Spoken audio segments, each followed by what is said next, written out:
What's up, dog? What's up, hustler? How are you doing? I'm good. I like hustler.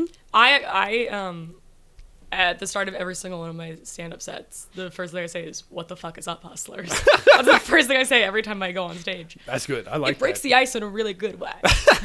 With somebody, if somebody's like a friend of mine and they're going up, like I like to go like, like that kind of thing, or I'll boo Start them. barking. I like to do a call and repeat as well.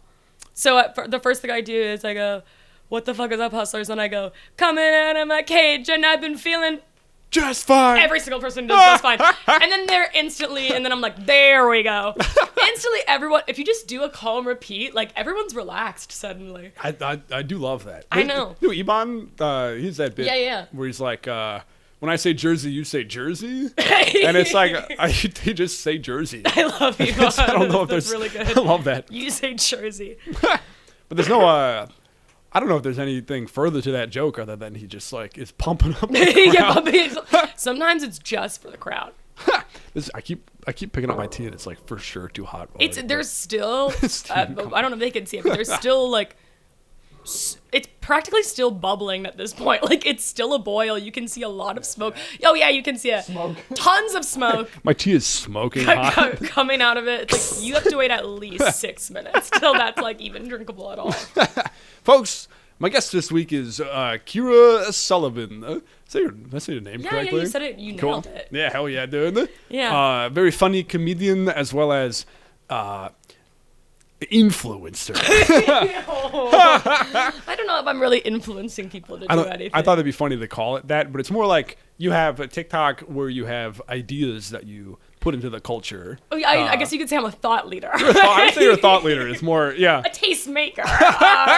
Philosopher of sorts. Oh, yeah. And you've changed my mind about things or like have like... Really? Yeah, you've gotten certain... I don't know, not necessarily that I like had a strong opinion and you changed it as much as I hadn't viewed something a certain way. And then I'll see a video from yours and I'm like, oh, that's... like very recently about the election. Oh, yeah. Like the way men were talking about it was as if it was a speech from like Pride and Prejudice. Yeah, Pride and Prejudice thing. Yeah. Well, because, okay, I don't know. Have you seen Pride and Prejudice? I have not. I don't know how much of your fan base has seen Pride and Prejudice. I don't know, but the idea that marrying off, that is a... Like, Yeah. I was able to get it. You know? Oh, wait, I'm so happy that even though you were not a Pride... Well, that is like the most famous part of Pride and Prejudice is like the main girl's like best friend Charlotte is about to marry like the most ridiculous man in the world. And she's like, you can't marry him. He's ridiculous. Like, he's a nerd. And she's like, I'm 27 years old. I have no prospects. I'm already a burden to my family. Fuck off, Lizzie. And it's kind of how people have been talking lately. Yeah, and your angle was that these young men who voted for Trump are like, I have no prospects. I'm a burden to my family. Therefore, I'm voting for Trump. And you're like, that's not equivalent. It's not. You're not getting married to a silly man. Yeah, if you were getting married to a silly man, I'd be like, okay, yeah, you know what? I can't judge you. You have to do what you have to do. But I'm going for it. No, it's gonna be way too hot. Oh, it's cooled off enough. Really? I can't believe it. Yeah, maybe it's Okay, the room. I'm really happy for you. Woo! Let's go. The second sip was hotter. Thank you for having me on the pod. I'm really excited. This is the first time I'm seeing Vinny's room. It's I would say it's a cabinet of oddities, a very emporium. It's exactly what I would have disappointed. I would have been disappointed if it had been anything less than this. I appreciate that. Thank you. I've been actually adding more lately. I don't know if you can see these. We got little cut-ups and stuff. I'm going to put them on the walls. That's so exciting. Every time you post on Twitter a photo of you and your steampunk hat looking out the window, I like literally like it every time. It always makes me laugh. It always hits. I appreciate that. With two directions conversationally is that you just said your room is more Renaissance theme. Yeah. So I do want to be like, what do you mean by that? Yeah, people ask me, I'm like, yeah, so my room's got a kind of medieval vibe to it. And they're like, how would that even work? Yeah, what does that mean? Yeah, there's a lot of medieval art, a lot of medieval tapestries, cool, a lot of kind of ancient looking things hanging on the wall. Oh sure, yeah. I DIY'd my own headboard out of wallpaper and crown molding. And, what? That's what's up. Yeah, and so that's kind of gives it a kind of Renaissance vibe. I kind of went ham. Like I really went hard. I could see you as queen. I don't know. No, exactly. Like I would be a really great queen. I could see that. Yeah. Like I love to lounge. I'm really good at delegating tasks. I like to live in luxury. Yeah. Does that make sense? Yeah, I completely agree with you. Not only does it make sense, I concur. Do you ever do Ren Fair stuff? No, I don't. I did. My birthday party was medieval themed this year, though. I was out of town. I would have gone. But I think also part of it is like. I would have part of it is also like, I know that like if I lived back in the medieval or like Renaissance era, like I would have killed. I look really good in medieval style gowns. Though I was like. That makes sense. I kind of have like a pre-iPhone face. You know how some people have like iPhone face? There's like, when you see Ben Affleck appear in Shakespeare in Love, you're like, that's Ben Affleck. He's like knows what a microwave is. But you have the face that could easily appear in a I Renaissance. could. I could be in like a movie that takes place in like 1100. And I could see people you in would an be old like, painting. yeah, that's her. Yeah, that's exactly where she's supposed to be. That's funny. I think I have a. I don't know if I have a. Which I think you could exist at any time. I think you could exist. Also in 1100 BC, but you could also exist now. I do. I guess. Whereas I make more sense back in the day. I think. I see that. I could see that. Yeah. I think I don't have some specific period of a face. I don't know.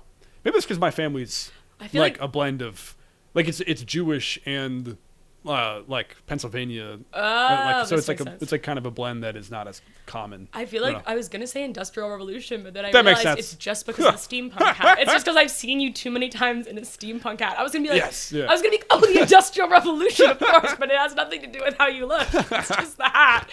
That's the second conversational direction, and I'm glad we circled right back to it. I want to say I'm trying to escape Twitter.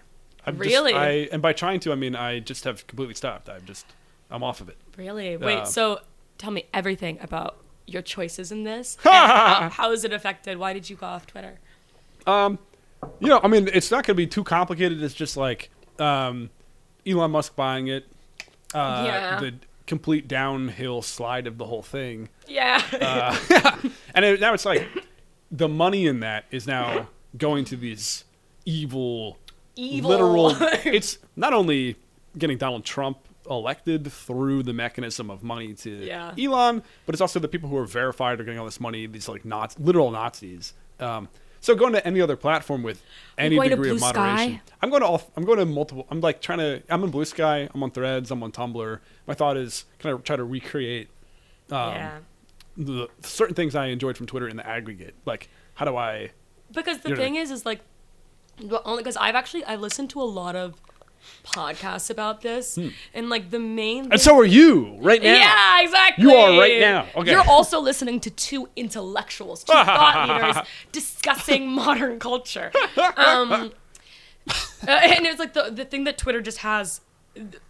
It's not like anything about Twitter is specifically better than like Blue Sky. It's just that Twitter just has that critical mass that's like needed for one of those platforms to succeed. Yeah, but I do think that has been true, but until very recently, when I think people have en masse jumped ship from Twitter, and Blue Sky I think has the opportunity to have that if we all go for it. If we all do, okay, you've convinced me. I feel like I should. I feel like I'll get on it as well, because I've seen people start. I've been thinking about it too, because when I first heard about it, I was like, oh, interesting. But then I saw like some of my friends, like our friends in comedy, being like, add me on Blue Sky. Right. Yeah. And I was like, oh, okay, like maybe I should get this. Yeah. I mean, I think so. Right after the election, I noticed I lost hundreds of followers on Twitter, and it wasn't people unfollowing me. I think it's people deactivating their accounts. Oh my God! You wait, know what I mean? I did lose Oh my God! Yeah. This is so. Wait, that happened to me too. It wasn't that many people, but I have never like at any point on Twitter like gone down from followers. Like that doesn't happen as much as it does like maybe like on like Instagram or something, or like TikTok, where like there can sometimes be like an influx if you don't post for a while, but it's never happened on Twitter. And then like the past 2 weeks I logged on and I had lost like 200 followers in the span of like 2 weeks, and I was like, that's really odd. Like, did I say something? Yeah, no. I was like going through my tweets and I was like, did I say something like really bad? Why do people unfollow me? But now this makes so much sense. I actually saw some people being like, why the hell is everybody unfollowing me? And I'm like, they're not. They're literally not. I literally was like, huh. Bizarre. I was like, no. huh. Strange. And then I did not look into it any further. I was just like, I guess I need to get my bread up. I was like, I guess I need to start churning out some bangers. No, I think it was people genuinely just blaming Elon. That actually makes so much sense. No, wow. for sure. Yeah. So Blue Sky, I think I would say Blue Sky. I'm not putting all my eggs in Blue Sky. So you're going on Tumblr as well. Tumblr as well. I do think my issue with Threads is it's similarly monetized like Twitter, but it is a lot. Like I'm not reading. I'm reading Blue Sky. I'm not reading Threads because that is just engagement bait bullshit. No, I'm not reading Threads. I'm not going on Threads. No. Can I ask? Okay, what are you up to with these videos you're making? What's your the thought leader position you put yourself in? No. I know you're. Yeah, I'm not an actual thought leader. I'm just a girl, really. I'm just a normal girl like anyone else. Okay, sure. What's your thoughts? I guess most of my videos are comedy. Mm-hmm. I would say like most of them are comedy, but every once in a while I'll have a kind of analytical thought that I want to share. But you do them both in in funny ways too. You've done that outside perspective. Yeah. You've done some interesting stuff where it's like you'll use crying as you'll be ironically crying. Yeah. Oh, and I know which one you're talking about. Stop showing me AI. Yeah. It's ugly. That's a good one. But I definitely I saw another one also where you're also crying. Oh, I forget what. But I don't know. But it is. But yes, that was great. The Cybertruck is also a good one. Yeah, I don't know if you're crying that, but that's funny. What am I thinking? You're doing real cultural criticism. Yeah, well, so it's hard to do a balance because I have a lot of thoughts that I want to share, and it's very satisfying for me to make a video kind of making a cultural critique of sorts.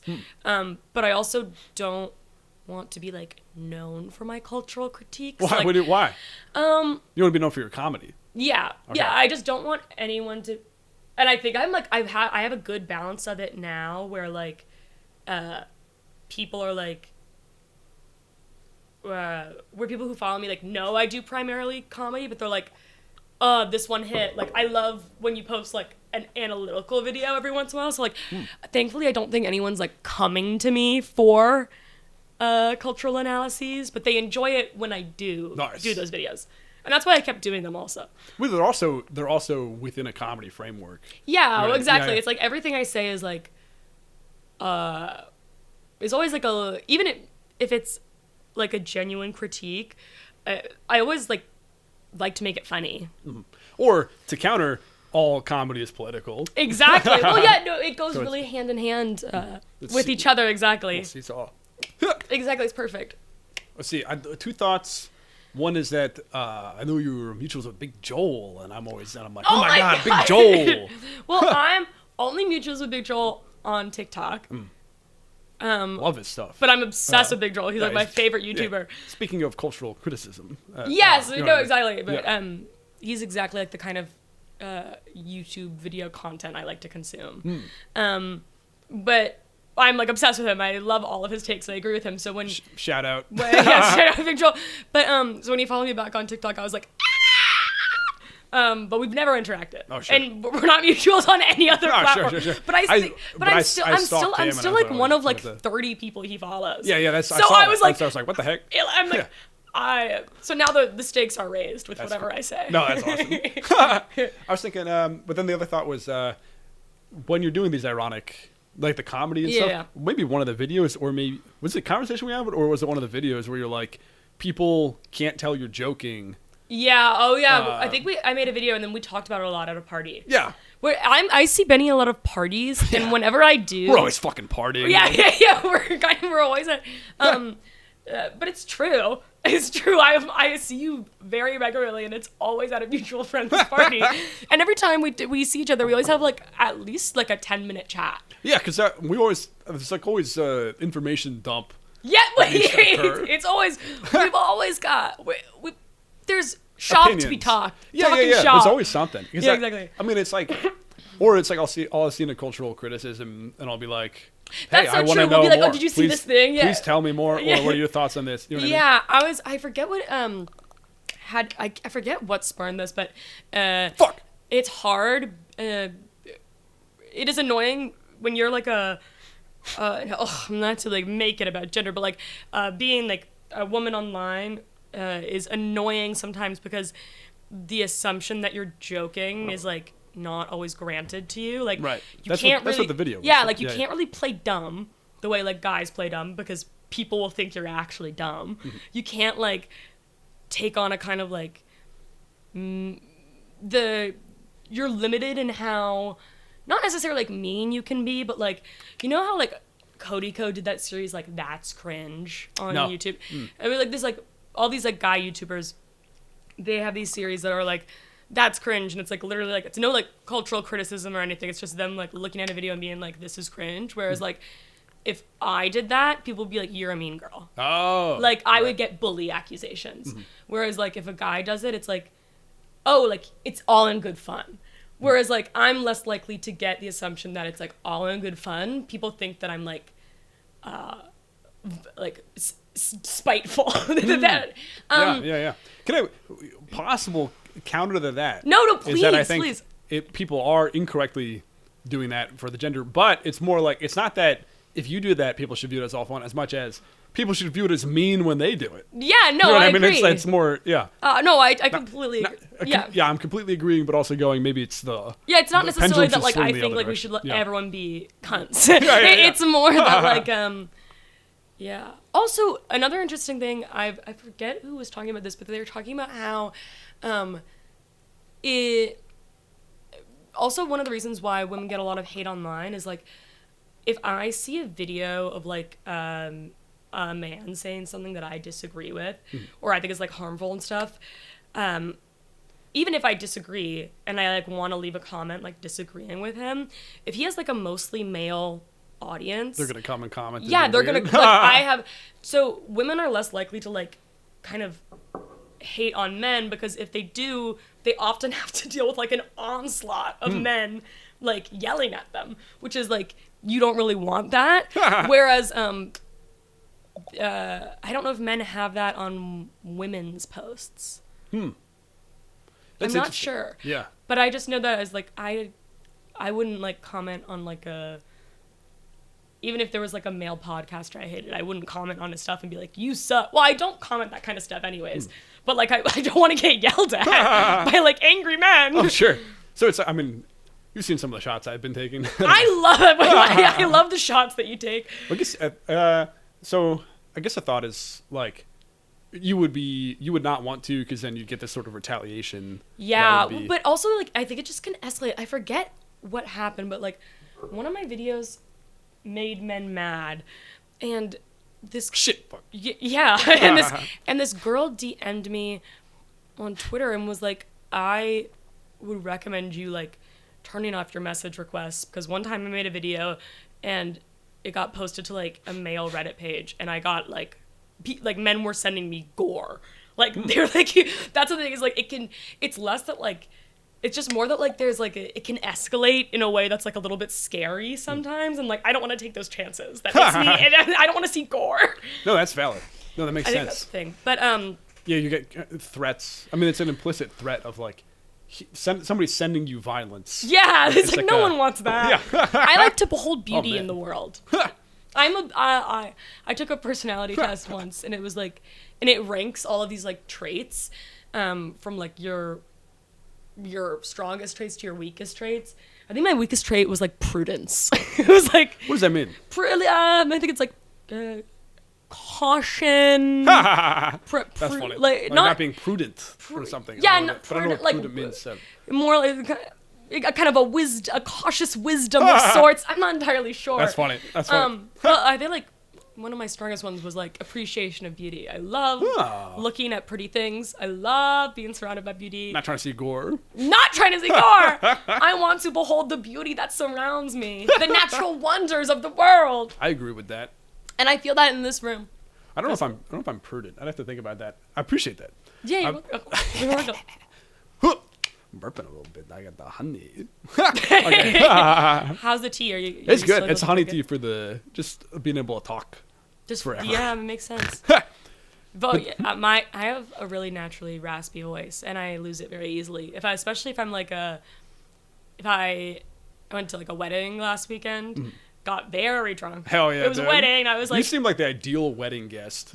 me at a wedding is Michelangelo at the Sistine Chapel. Like, I will say that, like, and you're there to dance and stuff and drink and party. But, like, instantly, like, both of the bride and groom's parents were like, "You're my new favorite." The bride's grandma gave me a hug. She was like, "Come here." Because I was like, "Where'd you get that jacket?" She was like, "TJ Maxx." So I said, "Maxxinista."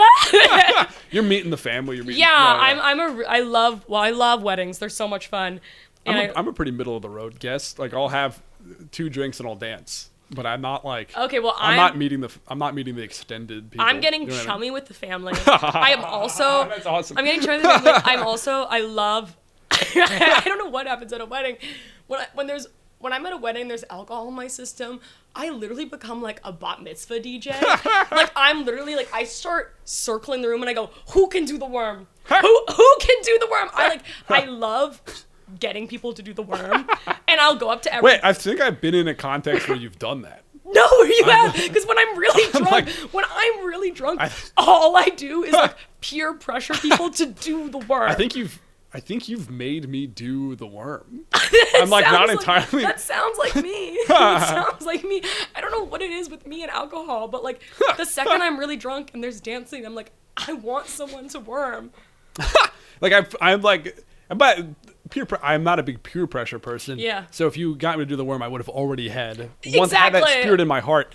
But you would have had the spirit of the worm in your heart. I do believe so. Yeah. And then when I get really drunk, I'll pull out my old Irish dancing. Tap dance? No, the Irish step dancing. What's the difference? Tap is with a. Oh, actually, this is really interesting. And this is why also tap dance is a kind of a uniquely American art form. Irish dancing is like it's not all hard shoe, but it's less tapping. It's like tap dance, but Shit. Well, okay, it's so funny you say that, because the way tap dance was created is in New York, Irish immigrants were living in like tenement buildings with African Americans, and tap dancing is the mixture of Irish dancing and stomp dance. Oh. And it came from like these two cultures living in extremely close proximity to each other. Damn. And so tap dance is kind of a mix of those two unique cultures, which is so cool to me because it makes tap dance like in no other place would these two cultures, number one, like cross, but then be living in such extreme proximity that like they would meld and create something new. While that's cool, my thought was also like, isn't that fucking like they're all in this building together and they're like all stomping on the floor? Like that seems like it sucks. It was probably really loud for everyone there. There was stomp, there was Irish dancing, and there was tappers. Yeah, exactly. Not banging on my neighbor's ceiling. Hey, stop innovating in the form. Hey, stop creating a uniquely American art form. Shut the fuck up. Cut it out. But that's one of my that's a fun fact about tap dance. I need to like that. Stop melding your cultures. Imagine being like roommates with like some of the early like jazz or like next door neighbors to some of the early like jazz had to innovators. Be tough. Had to be tough. Shut the fuck up. Miles, shut the fuck up. Miles, I swear to fucking God. Boobrick or whatever. Was he later? I don't know. I don't really know jazz history that well. I'm not as. It came from Irish finger dance. And no. The Irish used to go like this. No. And they were like, let's get an instrument in there. It's just tap dancing. That's the only thing. That's the only. That's the only influence that I guess comes from Ireland. But it's so yeah, it's like tap dancing. But let's come up with a new art form. What? Yeah, I know we should. Because I immediately was thinking of, when I did this just now, I was thinking of two things, was jazz hands, but also like shadow puppets. And I'm like... Actually, I think there is did you ever watch Step Up? Step Up 2, the dance series? No. Well, I think there is like a thing called like I'm gonna butcher. I think it's called like finger crumping. I swewer to God, I think this is like a real. I think I've seen like they put them in like a spotlight thing. Oh yeah, and then they're like because there's that thing where you're like ooh ooh ooh ooh. Because because there's dance. So there's dancing when they're like where they're. Sure. And then I think they can do it with their fingers too. Oh shit! So it's like wait, I'll give you a stage. Wait, crump. Okay. Wait, crump for the viewers at home. Well, I don't know how to do it, but they're like. So it actually just looks like I'm doing rock paper scissors in that one, but it's really cool. It's more like they can make they're good at making their fingers like really square. Oh yeah. And like kind of being the. Boop, boop.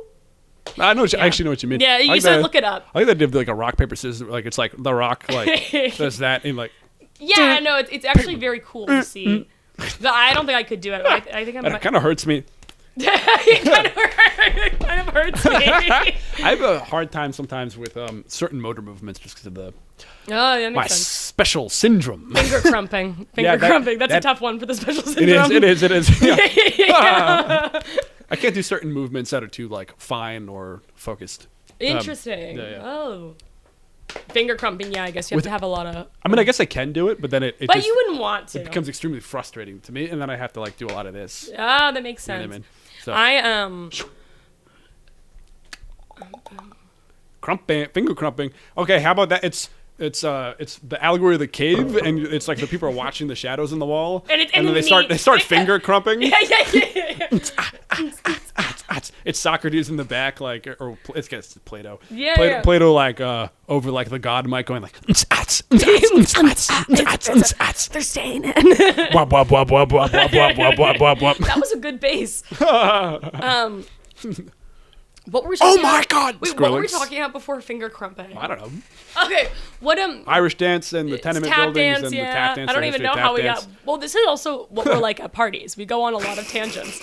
Yeah. Like this is, I think you're witnessing like the conversations we have in real life. This is genuinely how we talk. I think so. Yeah.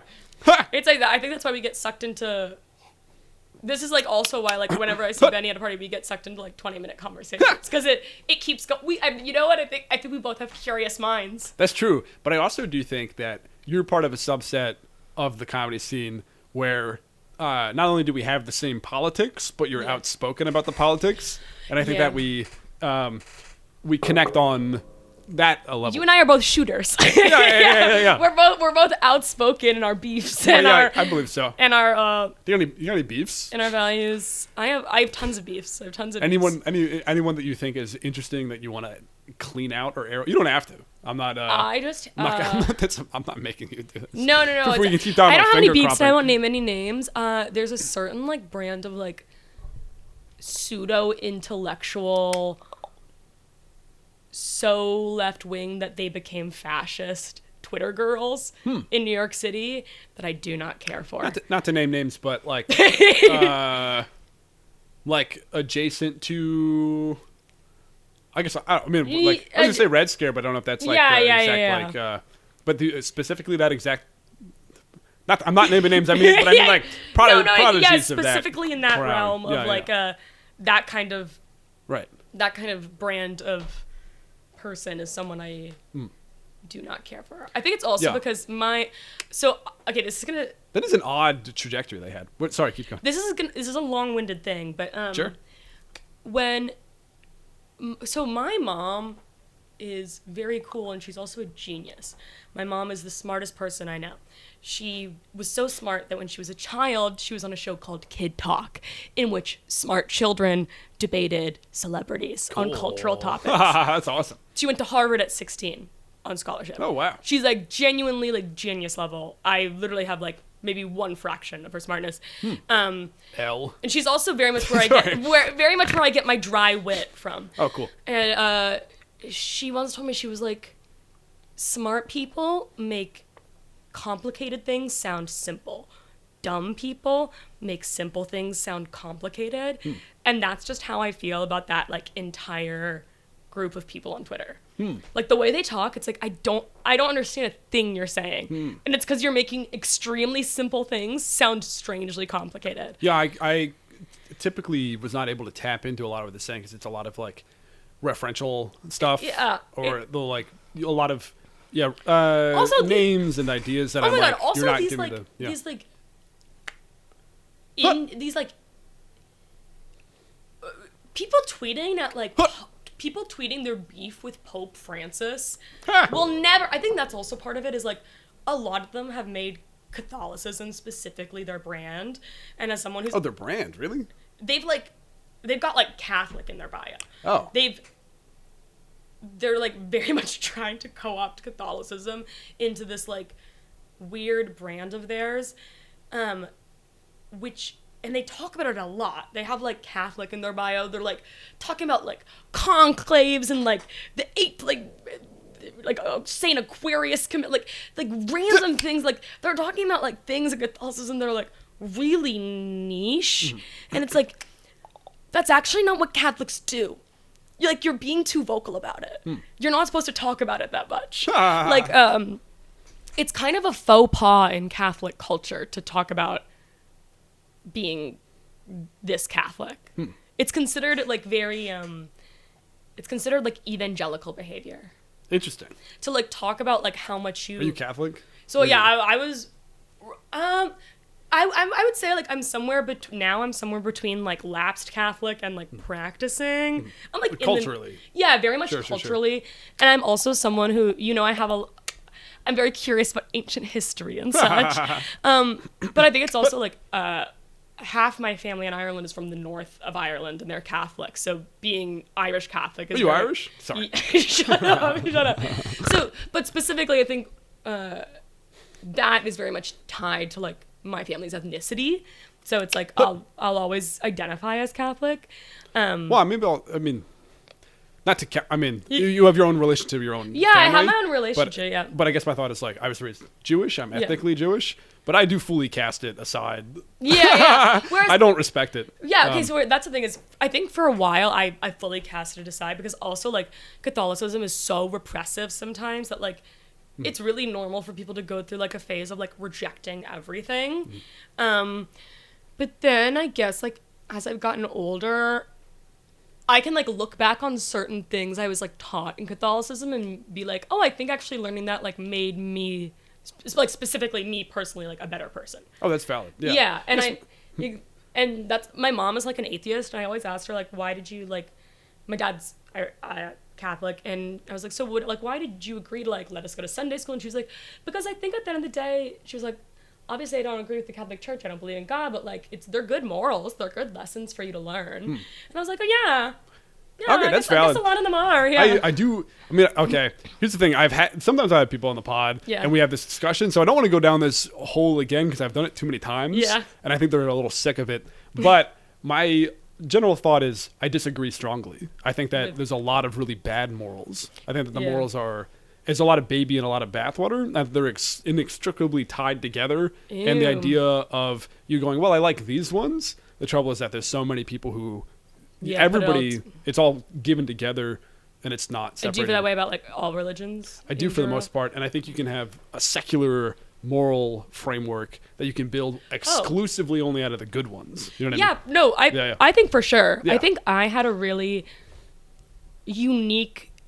I had a very uniquely healthy relationship to Catholicism because my dad grew up extremely Catholic. For high school, he went to like Roman Catholic boarding school in Rome. Oh, wow. And so even though he like will always be Catholic, our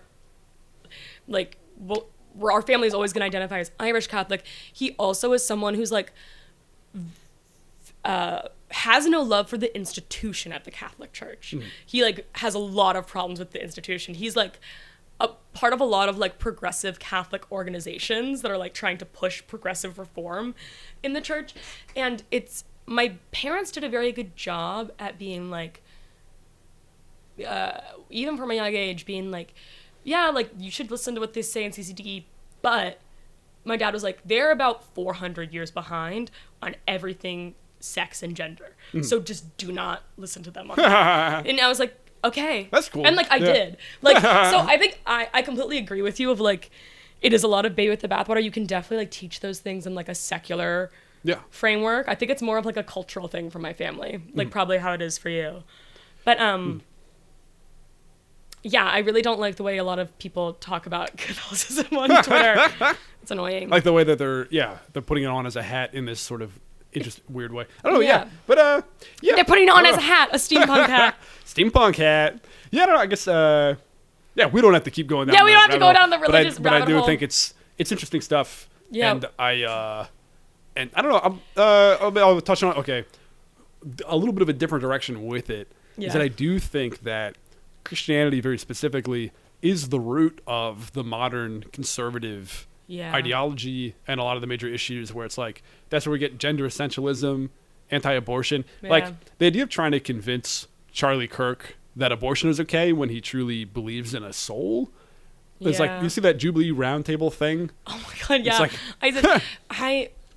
you're not going to I've only ever seen clips of it. It's very stupid. But I'm like, someone was like, you should go on a Jubilee debate. And I was like, I would never go on a Jubilee debate because there are no winners in a Jubilee debate. Every person on there loses. See Big Joel's thing about it? Or no, wait, what'd they say? He did a video, he did like a pod with, I think his name's Matt Bernstein. Yeah. Very, really great conversation. And they were just like, Jubilee's like, is fascism good? Talk about it. Okay, wait. Also, like, one of these jokes have been like, I feel like I said before, is like Jubilee also has that thing called like middle ground, or like, this person's like, they'll have like a black person and like a duke of the Ku Klux Klan be like, try to find middle ground, and guess what? They never find middle ground. And like every single time, it's like, I'm a person, and they're like, I disagree. I disagree. It's like respectfully, no, I you're not. Like, I've genuinely never seen anyone on either side do what I would say is objectively win a debate. Yeah. Or find a middle ground. I've never seen anyone succeed, no matter how smart or like, well, I just don't think it's possible. Yeah. And I only do things that I can win. I'm not going into a situation unless I think I'm gonna come out the victor. You want to debate something? No. Because I don't know what that something could be. If we think of something, let me know. Okay, yeah, well, if we think of like a hot take. Oh, sure. Yeah. Sure. What are your current beefs? I told you about one of mine. Oh, I mean, I kind of just talked about it on the last one, but I've been taking a lot of these shots on like the conservative comedians and, kind of the conservative comedy sphere, and kind of like how when they're like, oh, it's just a joke, it's like, well, that's sort of a smoke screen. Yeah. Like, how do I flip that? How do I get people to realize that jokes are, all comedy is political and rooted in ideas, and you're always saying something. You know what I mean? It's also like comedy is it's an extremely powerful form of like political rhetoric. Rhetoric. It does something that like very few other things can accomplish. Of like, there have been times where like I've seen videos by girls being like, girls spreading like very much like trad wife anti-feminist propaganda, and like when I respond to those videos, like I make fun of them as people. Like I'm coming for their house, I'm coming for their kids, I'm coming for their home decor, I'm coming for their hair, I'm coming for like I make fun of them because a lot of conservatives online, especially like conservative influencers you see online, if you like go to their Instagram profile, it'll say that like they work for like Turning Point USA, and they're very much a part of this movement from like the conservative establishment. Oh, they're literally being paid money. Like, yeah, and then like the alt-right wants basically like these conservative influencers to like try to radicalize the like younger generations, and the way these conservative influencers try to do that, like the way they try to appeal to like 11, 12-year-olds, 13-year-olds, is to make the alt-right or like conservatism edgy or like badass, because that's like something that like kind of appeals to that young teen age group. Right. It's like, oh, like we don't care, like let's troll the libs and like let's make people mad, and then like when people respond being like, giving them a lecture like, oh, you can't say that, and like this is all the information you got wrong. You feel like a substitute then teacher. it's like, oh no, you're feeding into what they want because they want to be able to turn around and be like, look at like, oh my god, look at like the libs lecturing me, like I made them so mad, like we trolled them, ha ha ha, like we're cool, we're the badass ones. Yeah. So sometimes the most effective thing really is like, even if you like go fact by fact refuting what they say, it doesn't destroy their brand of like edgy and cool. Be like, you're ugly. Yeah. It doesn't destroy. Shut the hell up, yeah, nerd. Bitch. No, I'm kidding. I don't say that. I will find you. I will kill you. Count your days.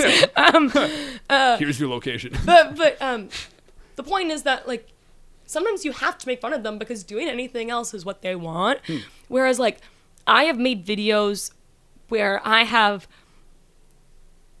roasted people in a way that I know that they'll never recover from. And it's funny. But the whole thing is like, it's really, really effective at destroying their brand because it shows, because number one, they cannot respond to it. They cannot look at it and turn to their audience and be like, haha, look how mad I made the libs. It's like, that lib is they owned you. Making fun of you, and it's really funny. And they completely roasted the hell out of you. So they, number one, can't use your response to like encourage their brand, but it also kind of destroys their whole thing because it teaches like young teens and stuff like, you can't, if you repeat this, people will make fun of you. And like everyone will point at you and everyone will laugh at you. And the fear of being wrong is nothing to the fear of being like made fun of and laughed at and thought of as cringe when you're that age. It's really, comedy is like, so that's why I always say like it's jokes are important, but comedy is also like extremely powerful in like what it can do to like change hearts and minds. Sorry, I just went on like a whole rant. I made a video about that too. Keara says, dunk on 14-year-olds. No. Don't dunk on 14-year-olds. Dunk on the people trying to appeal to 14-year-olds. Oh, yeah. Okay. You gotta let the 14-year-olds know they can't be moving like that. 14-year-olds, you can't be repeating this kind of stuff. They gotta see. Yeah. They have to see that like, oh, like this will get me made fun of. Right. No, that makes sense. It's really effective, actually. It can really pull someone down a pipeline, down a rabbit hole. No, totally. And because I do think that the conservative comedy sphere has been using that effectively to they're making fun of all these different things, or they're making fun of all these different groups and ideas in these ways that reinforce stereotypes. And we kind of, I'm like, we need to be kind of setting our lasers at that, in like going like, well, I don't know, you're exactly X, Y, Z reason. I was thinking, what are your thoughts on this idea of it being edgy?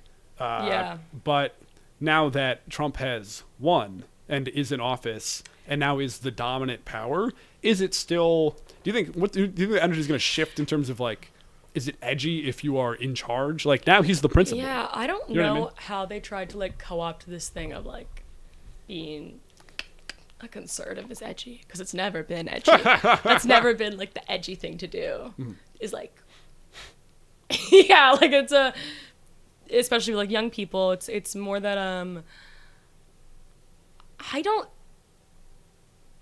I think, well, because I think the whole thing is that like it's false branding, obviously, like there's nothing like badass or like, you're not like a free thinker if you just like say slurs. Like it's not the which is why I'm a big advocate of like making fun of people personally when they do that. You have to destroy that brand. But yeah, I think I do my part. I try to take shots at whoever I can. We're doing the grassroots work. I guess it's weird. I think that it is interesting now because you see conservatives talk about their values as if they are edgy, as if like they are the rebellious group, and it's like you're the group in power. Right. You won the popular vote. You have all three branches of government. Yeah. Like it's not the like you're not a free thinker. Most of the world agrees. Like most of the country agrees with you. Most of the country agrees with you. Right. Whereas we're the ones on that new shit.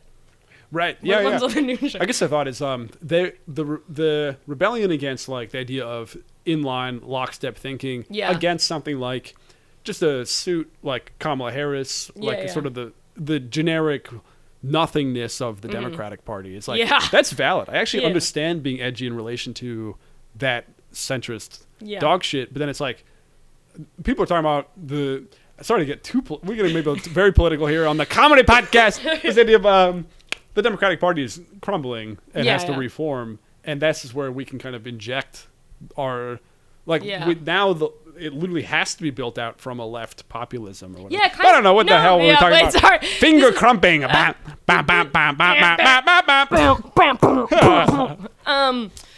any? Want to hear a joke? Yeah. It's, Plato's simile of the cave. Pussy like a damn cave. I'm sorry. That's actually an appropriate voice. I didn't even think of that. I have a Plato's. That's cave. more of a. I was kind of doing a. That's an inappropriate. I shouldn't do that voice. I was thinking of that in terms of. What voice? I feel as though pussy's like a damn cave feels a little bit like Def Jammy, but I didn't mean. I didn't mean to do it. I didn't mean to do it that way. I didn't hear the Def Jam intonations in it. Yeah. But I understand. But anyway. Okay. Sorry. It's just the idea of people are like this high-minded idea of. I know exactly what you mean. I once made a video of saying that I didn't like sunset lamps because they make people's rooms look like Plato's allegory of the cave. And that one did really well. That's funny. Yeah. Yeah. It's true. It's exactly what they look like. Have you ever seen a sunset lamp? Oh yeah, Sean has one. Yeah. So every day you see that. yeah. Exactly. Plato's allegory of the cave. Do you have any special secret talents? Do you have a secret you'd like to share on the podcast here with me? Secret. A secret or a special talent or? This is maybe a little obvious in a way, but in terms of like I feel like I'm really good at building video game forts. You know what I mean?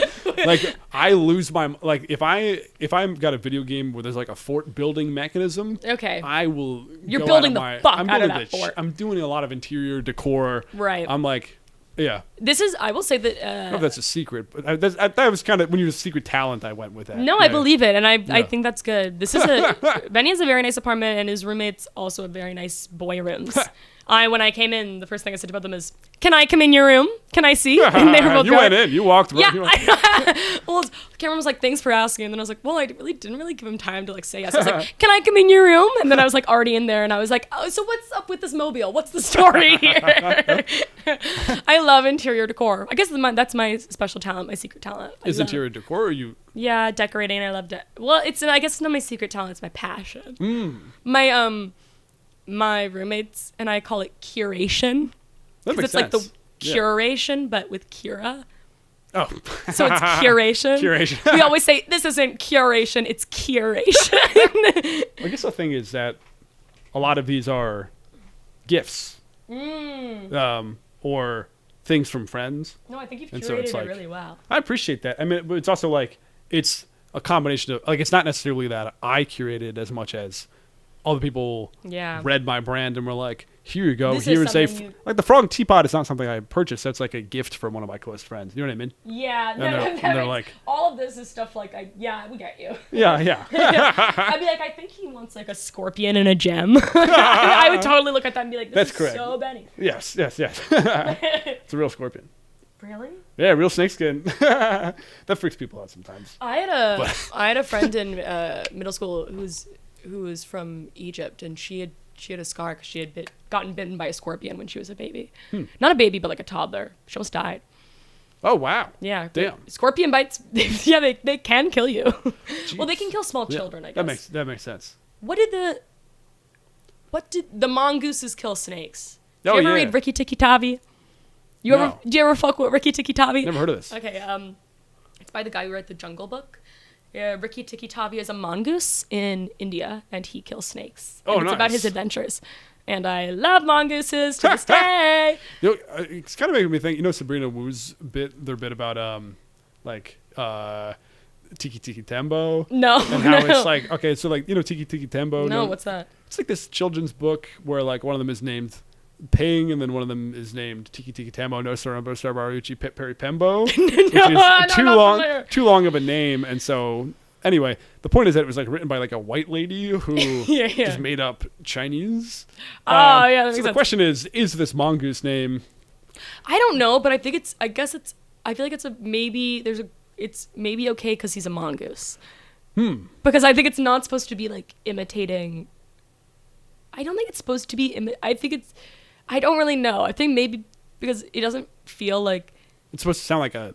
I don't. Yeah, I think it's supposed to sound like a. But if it's about an Indonesian, that's why I'm like. But Riki Tiki Tavi doesn't sound. Does that sound like? Maybe it does. Sounds like made up. I mean, it's definitely made up. I am, but it's like my thought is yes. Yeah. But also, my thought with the I want to jump back to my brief Def Jam mental state. I'm like, oh, that's interesting that I hadn't clocked that as part of that joke idea.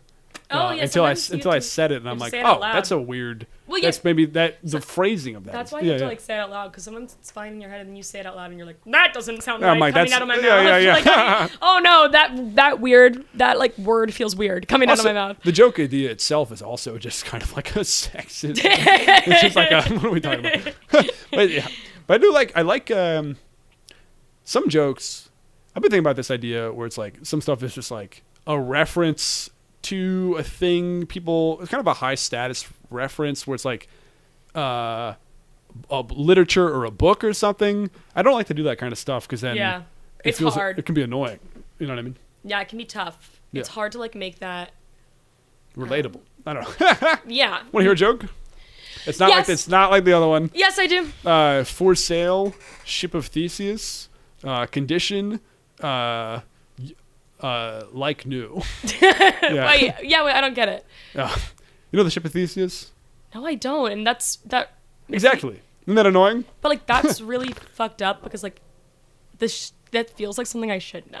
That seems like right up your alley. I know most Greek mythology references, and the fact that I don't know this one is like really unsettling me. It's a ship, and the thought is if you have a ship. And Theseus owns a ship. He buys a ship. Yeah. And then slowly over the years, like every single piece of wood on the ship has to be replaced at some point. Like, through wear and tear, they replace it with new. So every single piece of wood is slowly replaced over the ship's lifetime to be a different piece of wood. Yeah. And it's like the thought experiment is that still the same ship? Oh, I see. Yeah. I will say that. Oh, what do you think? Where do you fall on that? Is it the same ship? I think that's a language thing, semantics. I think if we take it on a language semantics level, then it is the same ship.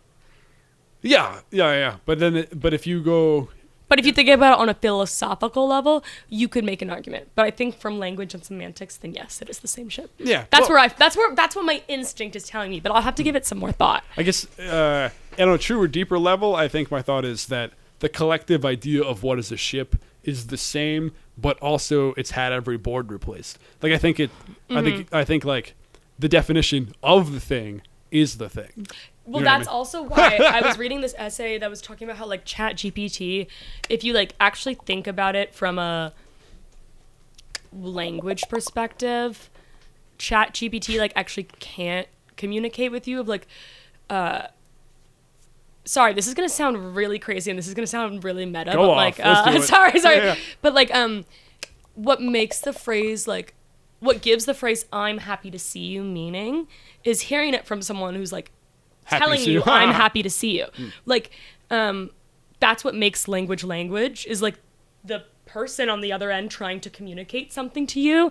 And so like by the definitions of like what language is and its purpose, ChatGPT like doesn't really use language in like it's not really talking to you or like using language because it's not that it's not happy to see you.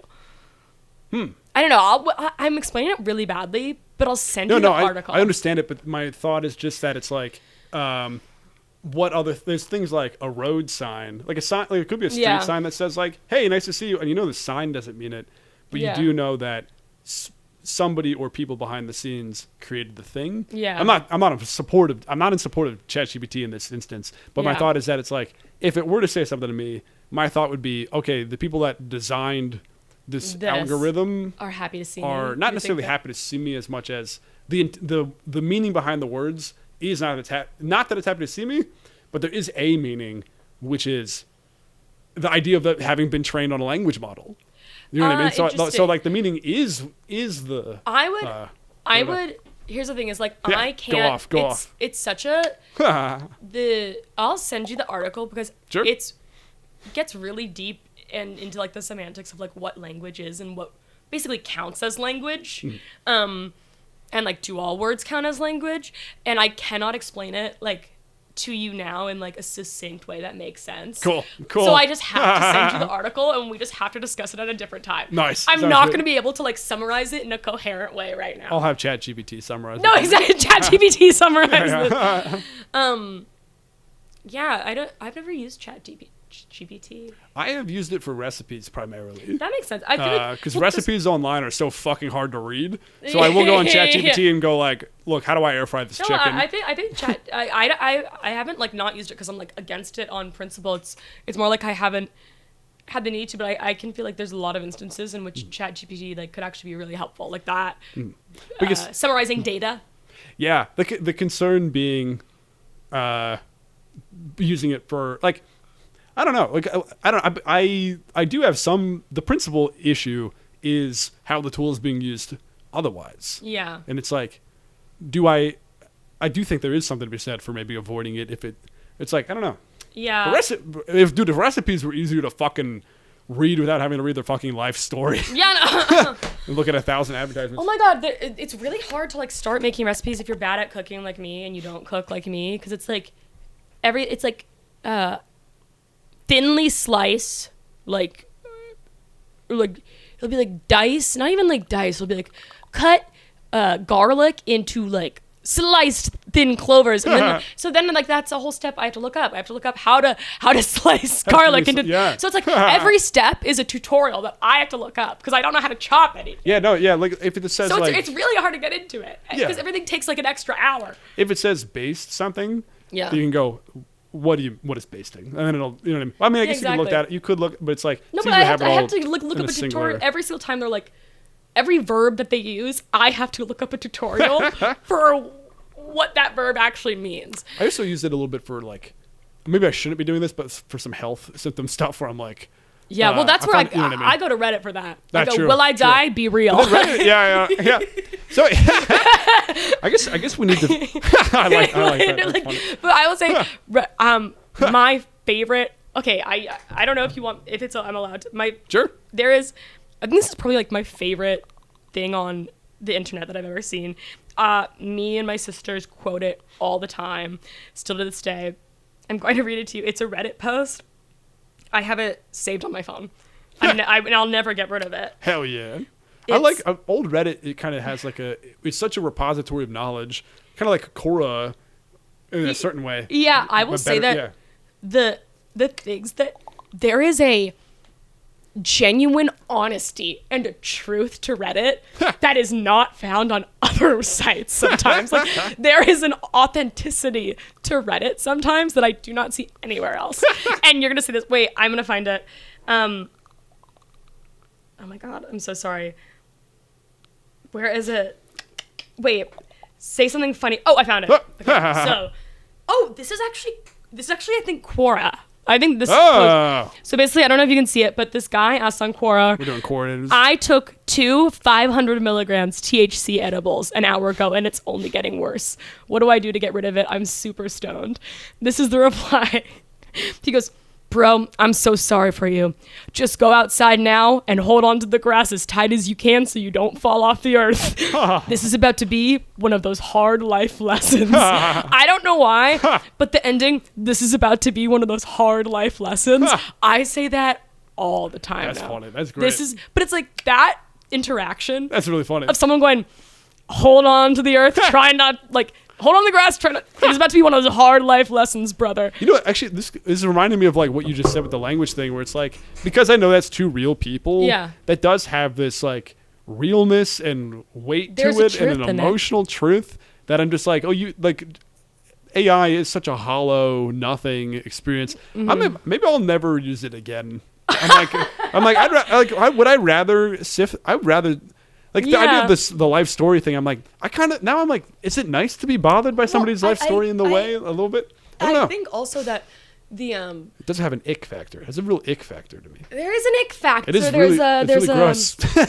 There's a nefarious factor involved in it. So much water or whatever as well. Like the amount of electricity. It's bad for the environment. I'm not sure what that is, but it's no good. We need the Earth. Significantly more electricity per like request on that, just because of the size of the data that it has to like sift through. Oh yeah, kind of in the same way that like crypto and Bitcoin were like. Yes. That makes sense. Okay, that adds up. Yeah. But yeah, those are like, that's my favorite kind of internet post in the world, where it's like a question and someone answers it in the funniest way, or like people giving each other advice. Like that to me, like there is a truth and an honesty in Quora and in Reddit.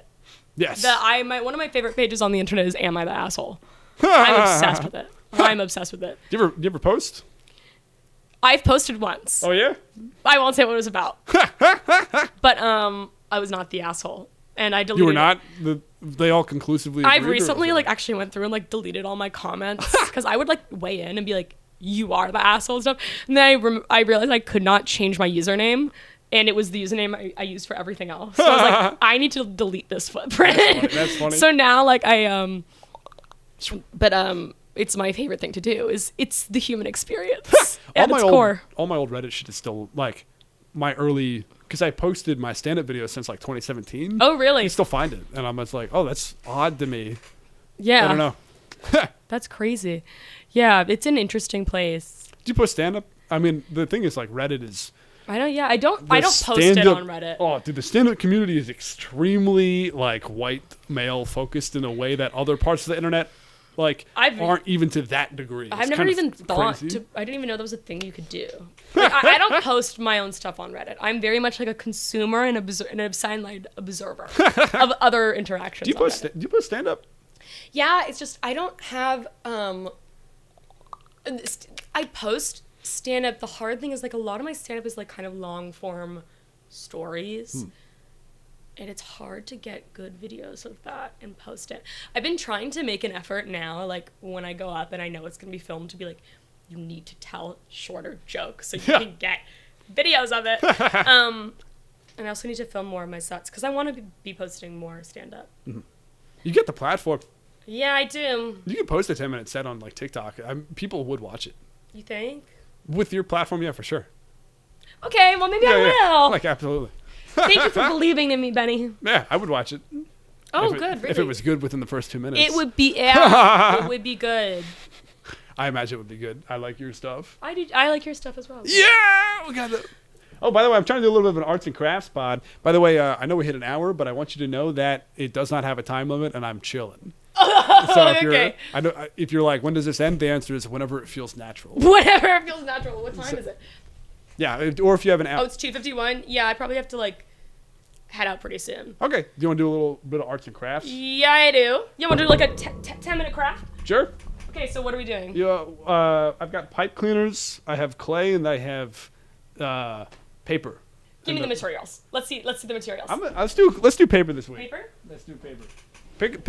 Just pick some color of the paper that you like. I love crafts. I have scissors, and I have glue dots as well. I'm actually really good at crafts. Let me get out the. Oh yeah, so you can start. I need to figure out start what I cutting it up. You can start folding it, cutting it up. Let's see. What am I gonna? What are you gonna make? I don't know. I also have glue dots. I also have a hot glue gun right there too. If you end up. I've been thinking about and I got googly eyes and I got palms and stuff. Maybe have a piece of paper be the. Maybe have a background. Maybe I want to make a creature. Do you want to make a creature? How would I make a creature? Maybe out of this. Sure. Yeah. You know what? I think I'm gonna make a little creature. I have styrofoam tubes and styrofoam balls. Oh my god! Wait. Okay, maybe we should stick to paper. Creature? I don't want to get out of my. I'm gonna make a creature. You want to make a creature? Go.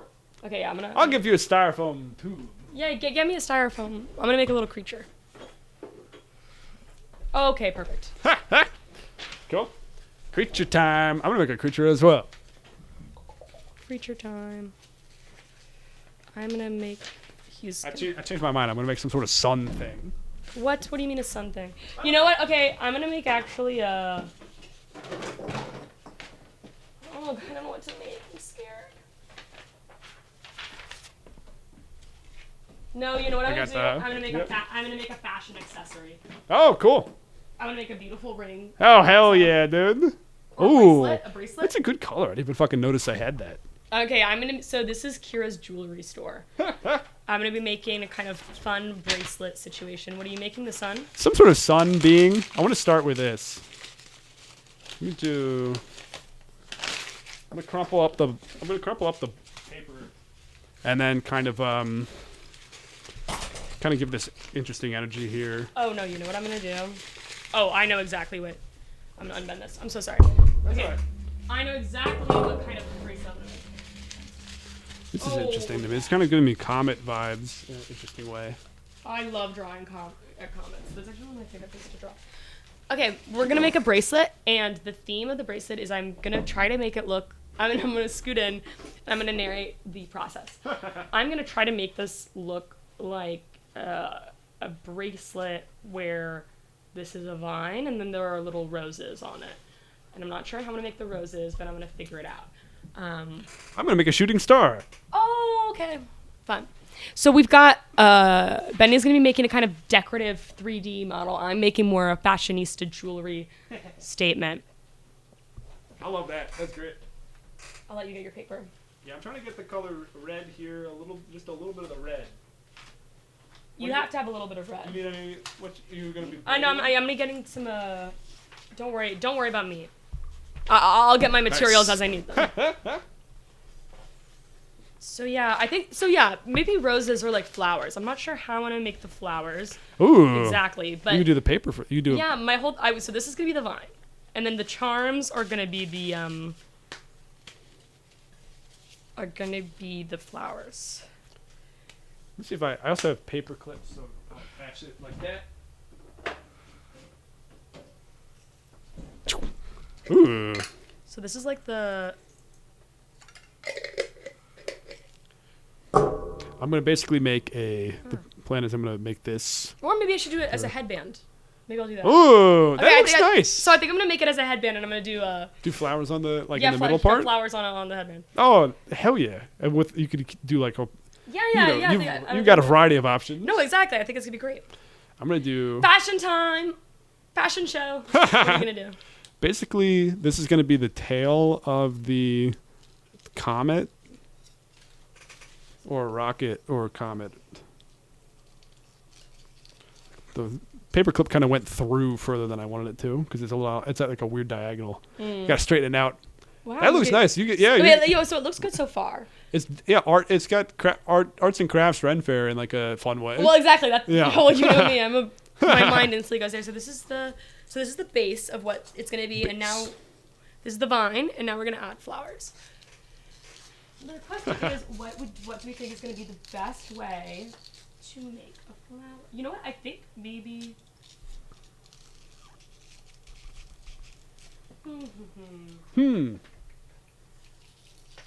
Yeah, pipe cleaner could be good. I think should I just go full pipe cleaner? I don't want to waste. Yeah, go full. No, I mean, listen, they're the cheapest thing in the world. Okay, that's what they're here. That's what they're here for. I'm gonna try to do pipe cleaner flower.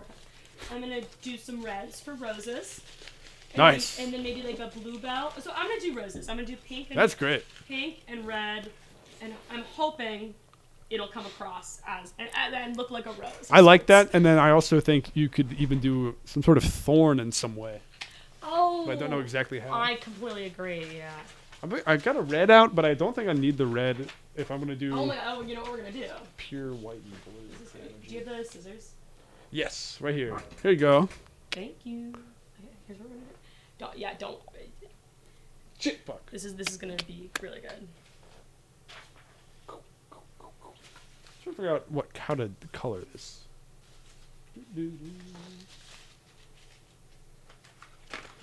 Yeah, I got glue dots. I'm gonna put a little glue dot on there. Get that stick. Boop. Boop. Okay, so this is where it's gonna be coming out. This is the stem. Now I have to figure out what's the best way to make a rose.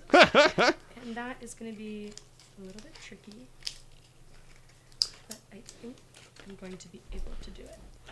Arts and crafts pod is a fun time. You kind of like enter into like a flow state. That's how I feel. When I was a kid, I love crafts. I'm really good at them. I have listeners at home. I have a OCD.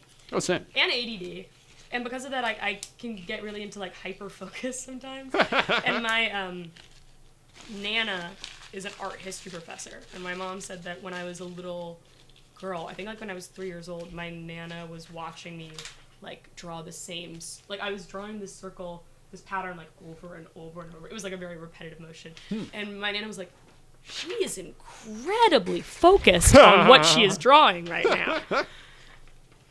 I do really enter a kind of flow state of sorts. I'm gonna do it. You know what I'm gonna do kind of a circle. It's gonna be kind of the front of the comet. Okay, so maybe not a headband. Maybe I'll just make a rose. That's too small. I made that too small. Oh, you know what? I'm gonna make a rose. Can I get those scissors? I'm gonna do a bigger cut. Yeah. Hell yeah, dude. My question is now It might be the wrong blue color, but I'm going for it.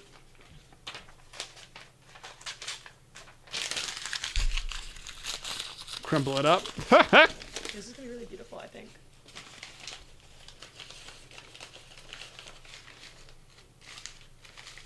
How's your comet going? I've got no idea. I'm kind of goofing around with it. That's the fun. Kind of exploring the space. You're exploring you're holding, yeah, you're. How does your OCD manifest now? Well, thankfully, I take Lexapro, so it's under control. But I have something called sensory motor OCD, which is tough. It's like you know how like when someone tells you like think about your blinking, and for like 30 seconds you can't. You're like, oh shit, I'm thinking about my blinking. So that's like what sensory motor OCD is like becoming hyper conscious of processes in your body that are usually subconscious. Oh, interesting. And then I kind of develop like not like kind of tics almost, but like not familiar. like not in like your sense, but in like I've had it where like I couldn't stop swallowing. Oh yeah, like yeah. I couldn't stop swallowing, or like I couldn't stop grinding my teeth, like that kind of stuff, because you just are hyper aware of it. Right. So I guess I should I'll tell you that that's probably roughly what I have. It sounds like. Yeah. I have Tourette's and then also OCD, and I consider the Tourette's to be fast wave, where it's like that kind of thing, and I consider the OCD to be my slow wave compulsions, where it'll be something like I'm going like this for like 10 minutes. You know what I mean? Interesting. So I think you and I think you have the same. Well, oh my god, wait.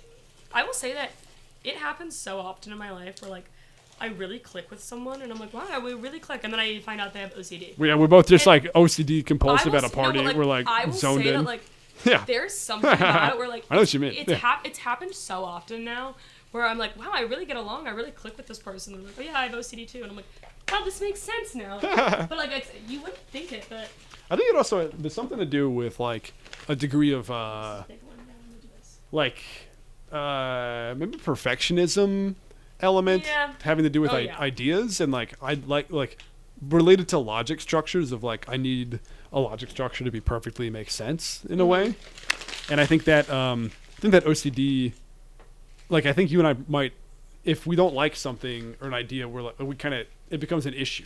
Yeah. It's maybe it explains our beefs. Yeah.